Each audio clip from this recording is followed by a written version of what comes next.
Hi, I'm Tamara Cinnamon with Sutton Lakefront Realty. I'm here today with Gary Lefebvre. Gary is the head lifeguard at the Vernon Rec Center, and he's the hero from the rec center. How are you? I'm good. Thanks for coming in. No problem.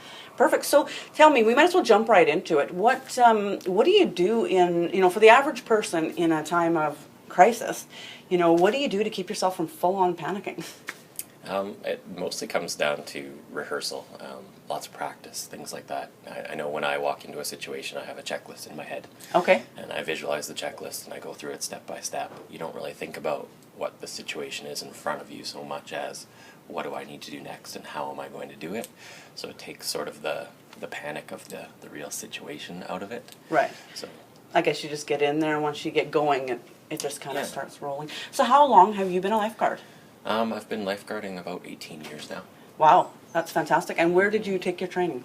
I've taken most of my training through the Canadian Lifesaving Society. Okay.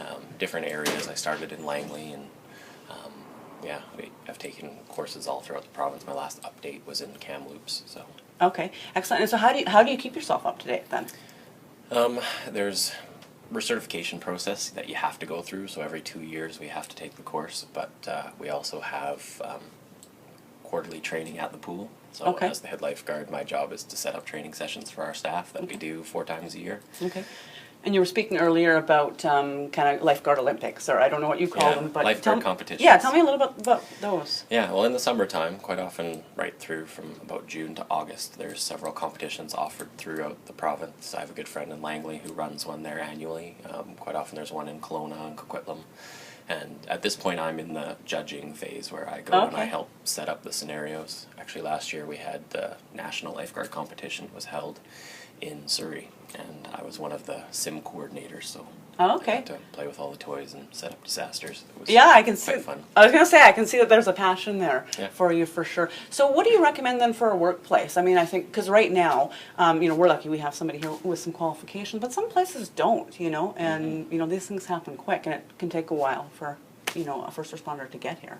Yeah, no, I mean, any workplace I would highly recommend looking into getting an AED unit on your scene, which is the electric defibrillator that was so helpful in my scenario. And even just training every 6 months, where you get a trainer to come in and just review basic CPR with the people on staff. Right. With any type of incident that involves the heart, there's usually about a 10-minute window where success is quite high, and after those 10 minutes, then the paramedics or firefighters are pretty much having a big fight to try to have success. Perfect. So tell me, why did you decide to be a lifeguard? You could be a firefighter, you could be, a...